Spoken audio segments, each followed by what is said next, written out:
1 Coríntios 12, versículo 9. A outro no mesmo Espírito, fé. E a outro no mesmo Espírito, dons de curar.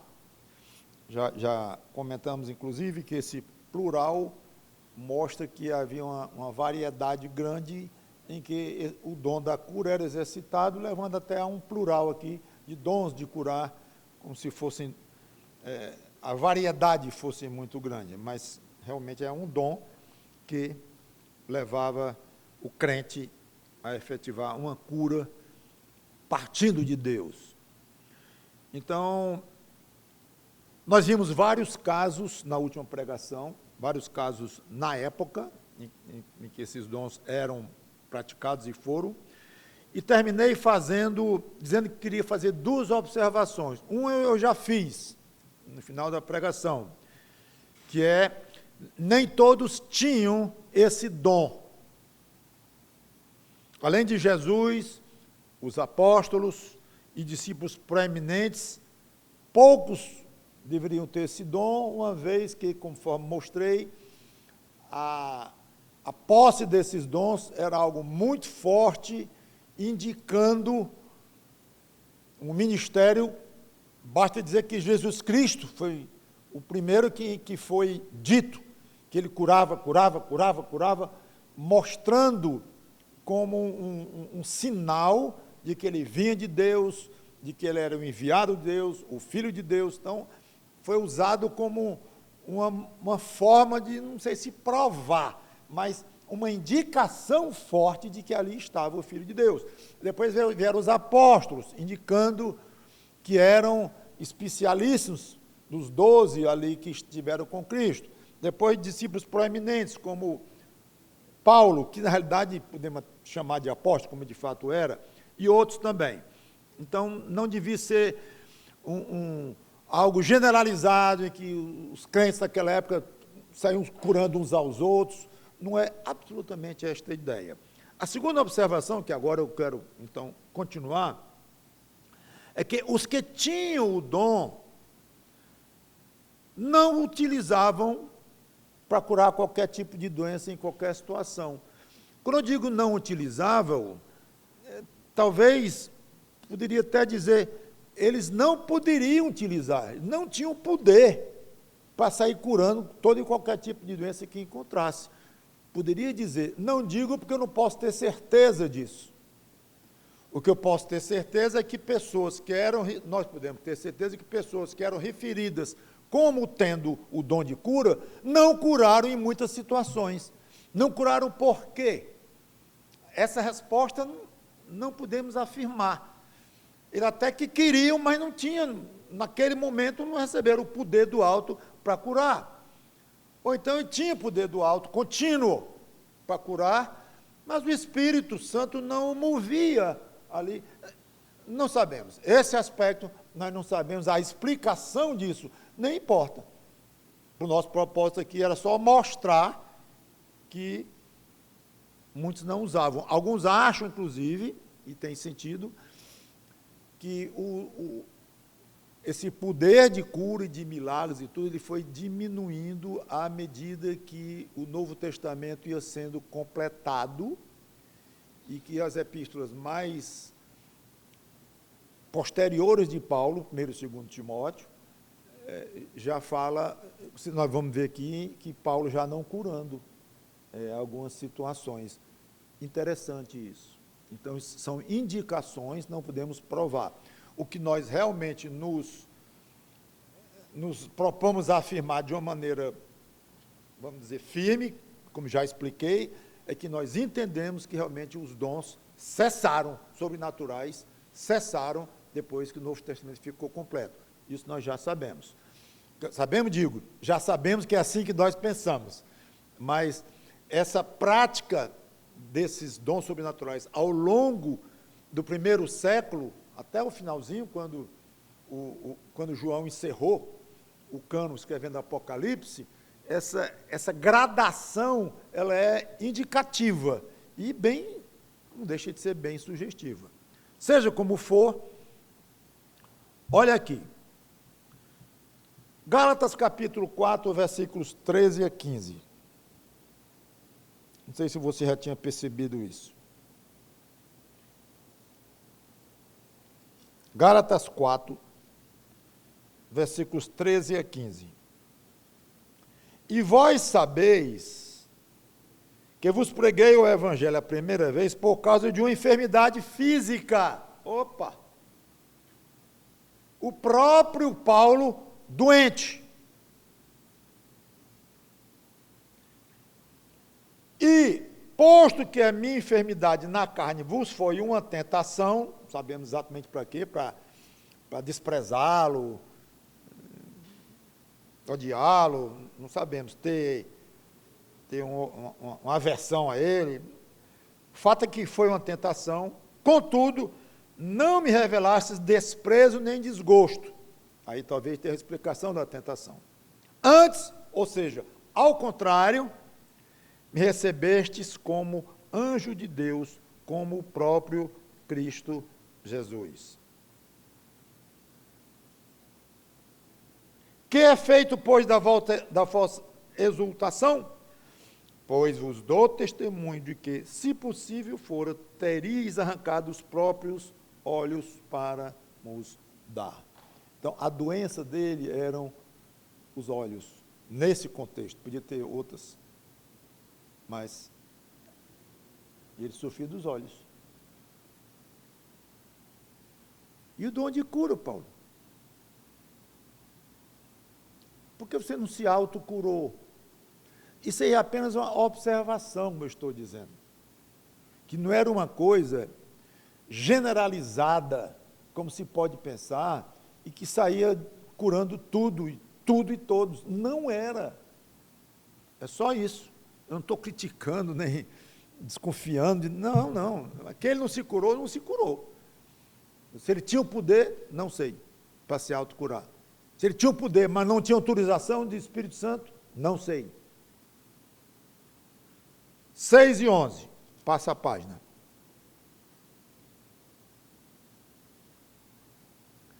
Vede com que letras grandes vos escrevi de meu próprio punho.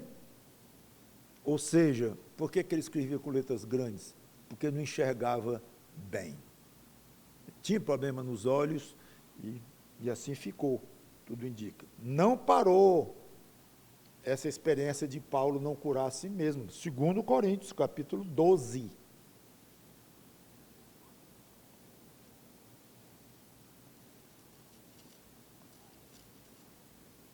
Famosíssima passagem do espinho na carne.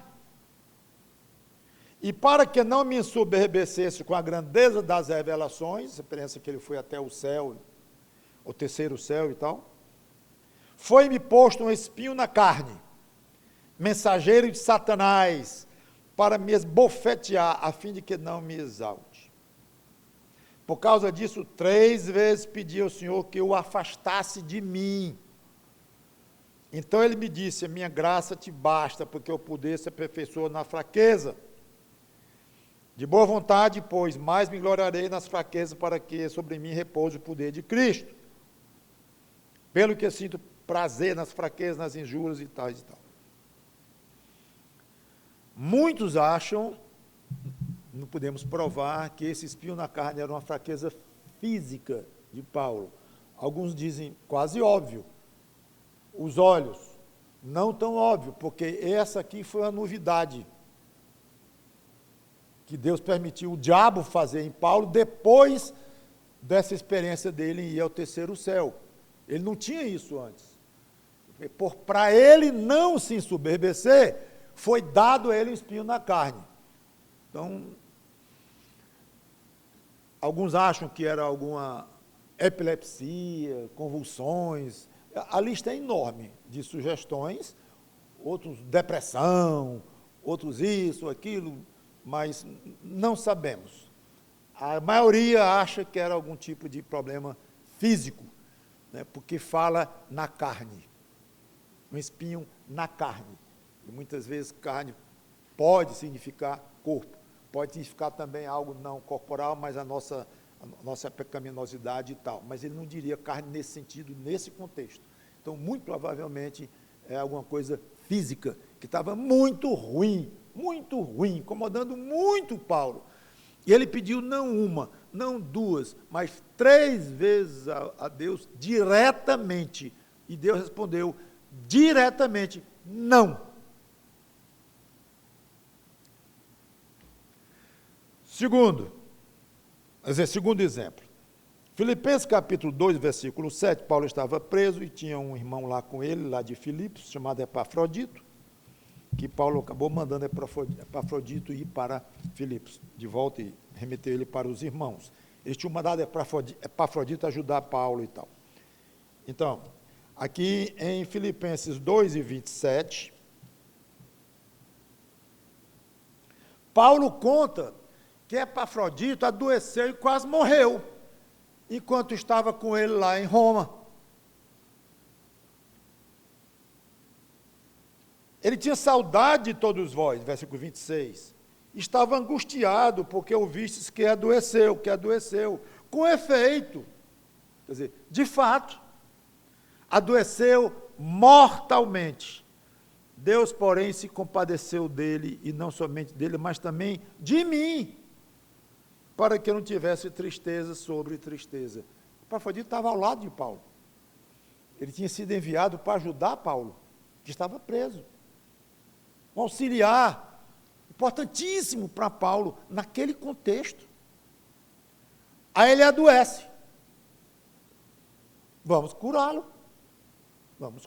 Paulo tinha o dom de cura, claro. Não curou Epafrodito.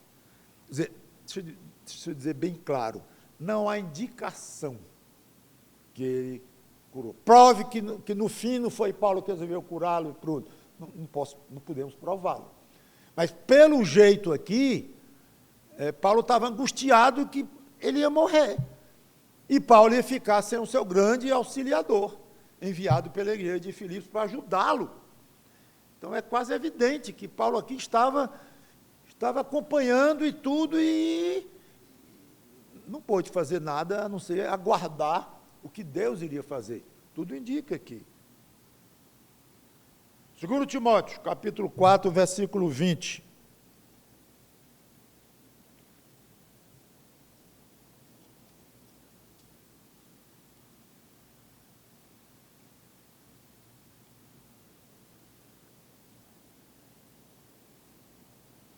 Erasto ficou em Corinto. Quanto a Trófimo, deixei-o doente em Mileto. Paulo deixou o pobre do Trófimo doente. Por que não curou? Não sabemos. O que nós sabemos é que ele não curou. Então, mesmo na época, mesmo o grande apóstolo Paulo não curava todos a todo tempo.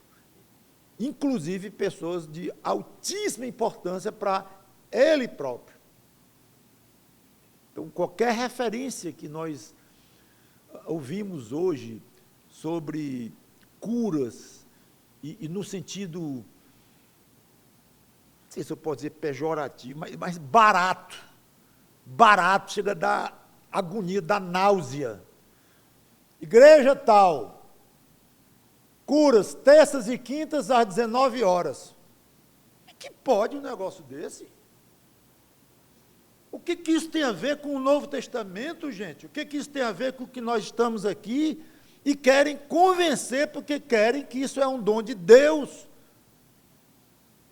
e que isso continuou, e quem não tem esse dom porque não tem a fé. A culpa ainda é de quem não tem mais essa. E falar línguas, e curar, e fazer milagres. Não, tem que ter. Deita o camarada no chão aí, grita, até ele falar línguas. Ou ficar surdo. Coitado. No fim, isso tem testemunhos, eu não estou inventando. Pessoas que deixaram isso aí, e contaram comigo, foi assim, lá, assim. E eu, para me ver livre daquela gritaria e da ideia de que eu era um crente de segunda categoria e tal, eu acabei dizendo algumas coisas lá e tal, mas... Quer dizer que todos os casos são assim? Não. Agora, algum caso desse vem do Espírito Santo? Eu creio que não vou fechar a caixa. Eu não vou dizer o nome. Nenhum caso desse vem de Deus, é impossível. Não vou dizer isso. Como vou já comentar sobre a questão das curas. Então, Deus não cura mais hoje? Claro que cura. Ok? Então, eu vou investindo todo esse tempo para vocês verem que, mesmo na época, era uma coisa muito dosada o uso desses dons sobrenaturais. Agora, 2000 anos depois, há 100 e poucos anos atrás, nem existia isso. Aí, de repente, uma explosão nessa área. Aí vão dizer que esses 2000 anos tudo tem existido naturalmente, que é frieza nossa e tudo. Como eu vi um irmão que tinha estado na nossa igreja durante alguns anos, aí foi embora que queria falar tudo que era língua e curar e fazer milagre, tudo, então vá. E ele foi. Aí me ligou, leu um artigo meu no jornal, me ligou, pastor Mauro, coisa linda o que o senhor escreveu, eu digo, muito obrigado. É uma pena, não me conformo que o senhor não quer ter o fogo do Espírito na sua vida. Tá certo. Então, para ele, eu era um crentezinho, coitadinho, frio, escrevia até bem, correto, fiel, lá na minha igreja, lá pregando, Tevelândia, Barra, Manancial e tal, numa boa, mas, coitado, não queria, rejeitava o fogo do Espírito Santo. Pois se queime para lá. Em 1 Timóteo, capítulo 5, são cartas já realmente no final do apostolado de Paulo. 1 Timóteo 5 e 23, ele diz para Timóteo, para quem ele estava escrevendo a carta: não continues a beber somente água, usa um pouco de vinho, por causa do teu estômago. Era uma das utilidades do vinho na época, vinho não bebida forte, que é diferente do vinho que era fraco, era a parte de saúde, até descontaminava a água e tal. Então, um pouco de vinho por causa do teu estômago e das tuas enfermidades. É isso que está aí? Não. Tuas frequentes enfermidades. Era um homem doente. E Paulo, pelo jeito, não resolveu o problema do Timóteo, como fosse um filho para ele. Nem resolveu o problema do estômago e nem das outras enfermidades que vitimavam Timóteo.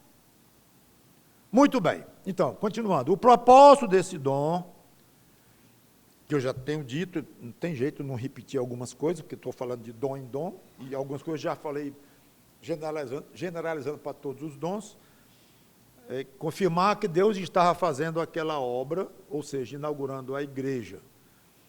E essa confirmação, esse recurso que Deus resolveu utilizar, fazendo curas através de Jesus Cristo, dos apóstolos e alguns discípulos, e depois para as igrejas, através do dom de curas, não sabemos em que quantidade, mas, como eu disse, deve ter sido bem restrito, mas isso despertava interesse das pessoas, que eles prestavam atenção. Como eu estou pregando em Atos, né? Nós vimos lá Pedro, depois de curar o paralítico, lá no templo, entrada do templo, ele fez um sermão espetacular, uma pregação com grande audiência, e o chamariz para aquilo, a atenção que deram a Pedro, para ele começar a falar, foi a cura que ele tinha feito daquele paralítico que saiu pulando lá.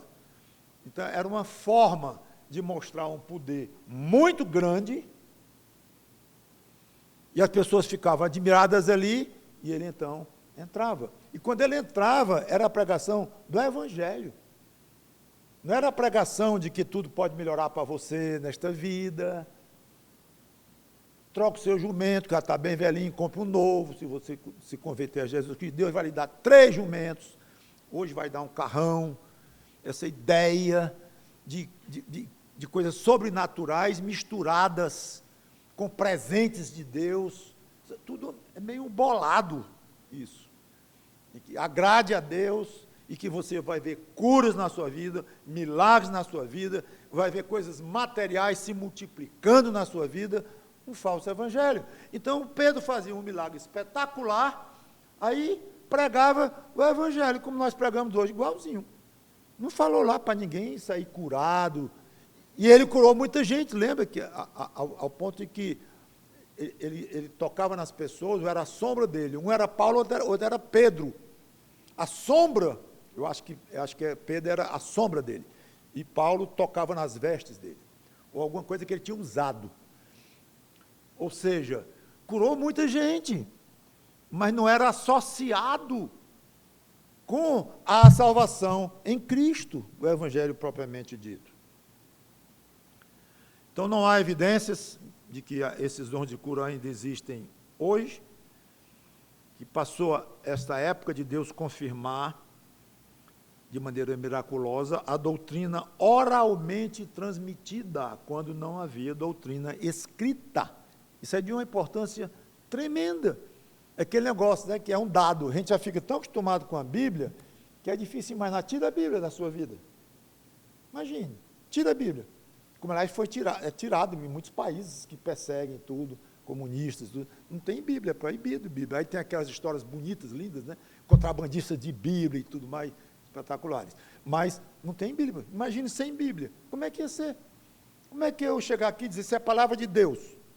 Como é que a gente podia dizer, faça isso, não faça assim? A orientação das Escrituras. Não tinha. Tinha o Velho Testamento que não falava nem igreja. Deus, então, como que contrabalançou esta falta com muito poder demonstrado através dos seus. Acho que isso tem todo sentido. O Novo Testamento ficou pronto. Então, completou a Bíblia toda, acabou. É aqui agora.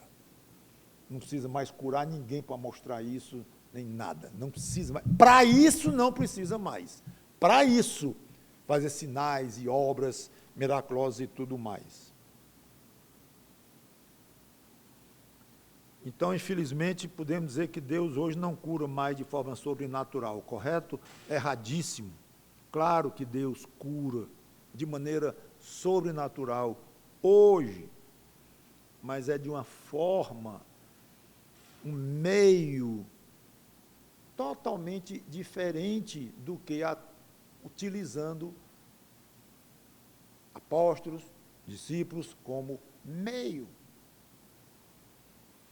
Pelo que eu entendo, Deus faz isso de uma maneira hoje direta, tratando-se de doenças que a medicina não consegue, porque as doenças que a medicina consegue, os remédios, medicamentos e cirurgias e tudo mais, é Deus quem cura também. Tanto que duas pessoas se operam no mesmo dia da mesma coisa, um pega a sepsemia e morre, o outro fica bonzinho, com 3 dias está normal. Então, mesmo hospital, mesmos médicos, mesmos recursos, um morre e outro não, porque é o Criador. Então, você toma um AS aí, um anador desses aí, e passa dor de cabeça, que a pobre das outras nem passa, mas quando passa, quem curou a dor de cabeça?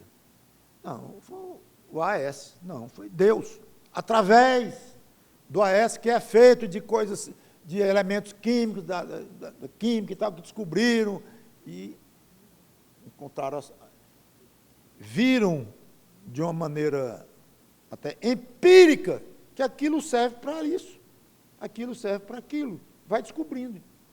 Então o homem não, ele vai descobrindo as coisas que Deus já colocou na natureza, mas quem cura continua sendo Deus, mesmo uma dor de cabeça. Mas não estamos nem falando disso. As curas sobrenaturais, que há casos de crentes confiáveis, e que, não, está aqui, tinha uma tomografia aqui, e depois foi fazer outra para fazer uma cirurgia, sumiu. Isso, há relatórios disso. de crentes sérios. E eu creio que Deus pode fazer isto. E faz, de uma maneira direta, isolada, em que podemos apenas glorificá-lo e dizer, é porque ele quis. Aí o crente tem a esperança de que está com tumor lá e ora a Deus para que a próxima tomografia tenha desaparecido. Tudo bem. Ora, se for a vontade de Deus, ele me cure e desapareça esse tumor. Ele tem esse poder? Tem. Ele tem essa vontade? Não sei. Não sei. Me mostra a passagem na Bíblia que Deus promete isso. Não tem. Não tem. Então eu vou arriscar. A palavra arriscar não é boa, mas a princípio, Paulo disse, Davi, né? Vai que Deus ouve a minha oração antes do menino morrer. Mas o menino morreu agora, acabou-se. Pronto. Então Davi experimentou. E toda oração é um certo experimentar de uma maneira autorizada, reverente, correta, em temor, mas eu digo toda oração, um pedido desse tipo, é isso, eu vou experimentar. Se porventura, a gente vê isso muito na Bíblia, Deus se compadece de mim, tudo bem, peça.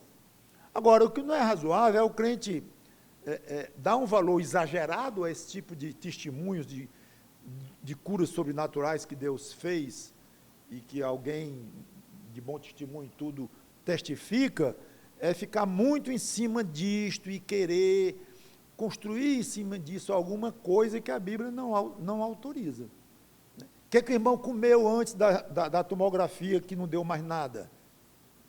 Opa, foi abençoado esta maçã que ele comeu antes, vai ver que tem alguma relação. Não faça isso. Não vai relacionar com nada. Ah, porque o irmão lá é mais fiel. Não, obrigatoriamente não. Porque os mais fiéis estariam todos sendo curados e não ia morrer um. Os mais fiéis, não, está cheio de crentes fiéis morrendo de todo tipo de doença, acidente, atropelamento, tudo. Então, não há um parâmetro.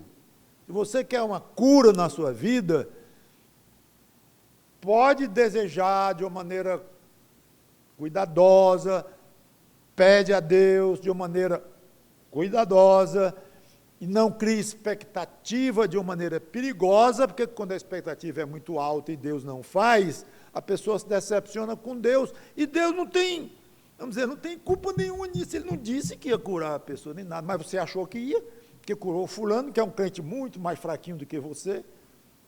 Só em pensar assim, você já está mostrando que é muito fraquinho. Mas, então, fica aí a observação.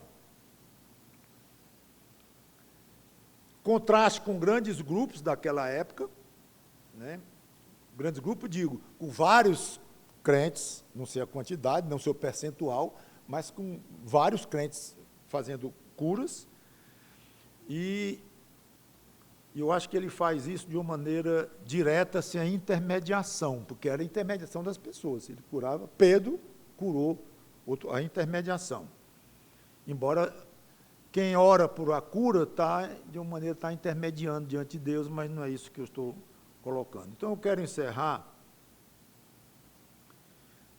Na próxima pregação, eu vou responder ainda uma pergunta de uma maneira um pouco mais aprofundada. Já estou dizendo que é lícito orar por cura?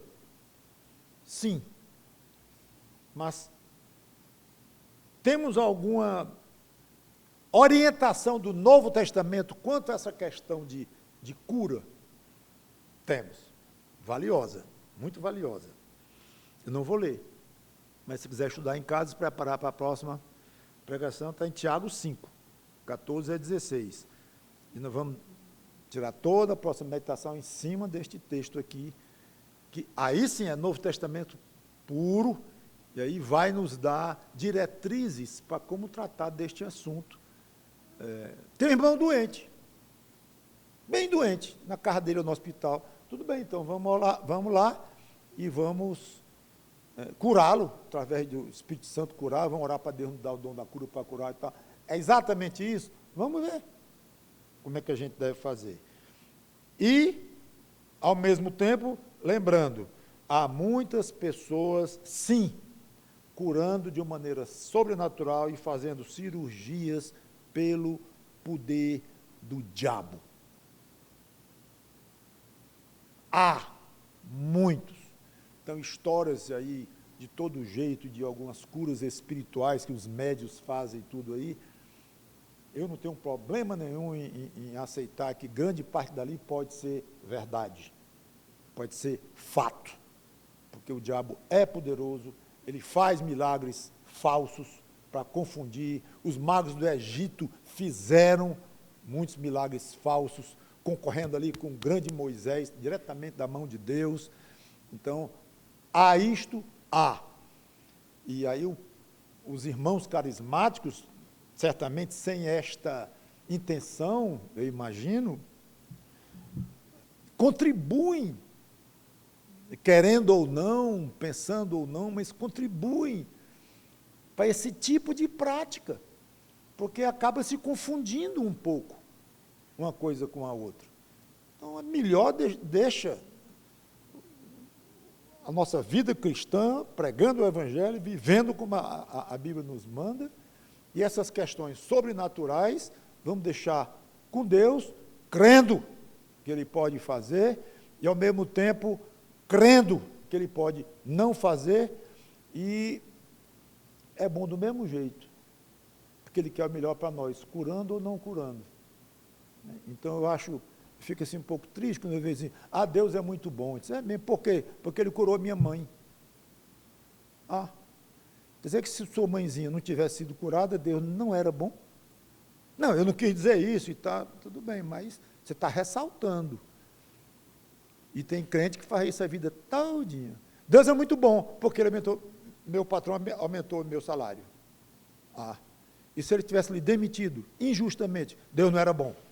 O patrão podia não ser, mas Deus não era bom? Não fique relacionando as coisas desta vida com a bondade de Deus. Você quer falar da bondade de Deus? Deus é muito bom. Salvou um pecador miserável como eu e colocou meus pecados na cruz do Senhor Jesus Cristo. Deus é bom. Aí vai. Deus é bom porque me deu fé nesse pecador, repito, miserável como eu. Como é que eu ia arranjar fé? Da onde para crer na palavra de Deus? Mas Deus me deu fé. Pronto, então louve e exalte a bondade de Deus, a bondade dele. Assim, mas não porque ele deu um carro novo, ou lhe curou da sua dor no pé, ou sei lá o quê. Deus é bom, curando ou não, dando coisas novas ou não, permitindo doenças ou não, dando um câncer ou não, atropelando um crente no meio da rua, morreu lá, pufo, crente fiel. Deus é bom.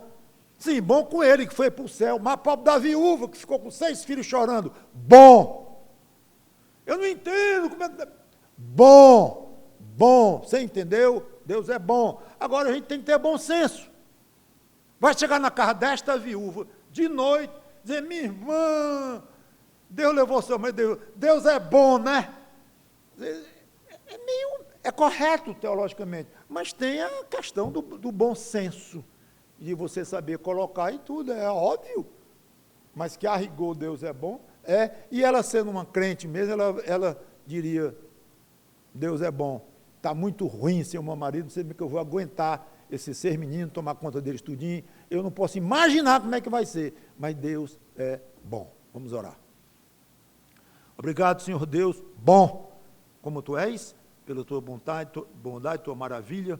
Então, essas curas que Tu fazes hoje, quase como um complemento, um presente extra, ou algo assim. Mas não devemos tirar disto mais do que é para ser, sob pena de distorcermos ensinos, doutrinas, até a teologia sobre a Tua pessoa e Teus atributos. Obrigado pela Tua palavra que nos dá o norte. Em nome do Senhor Jesus Cristo. Amém.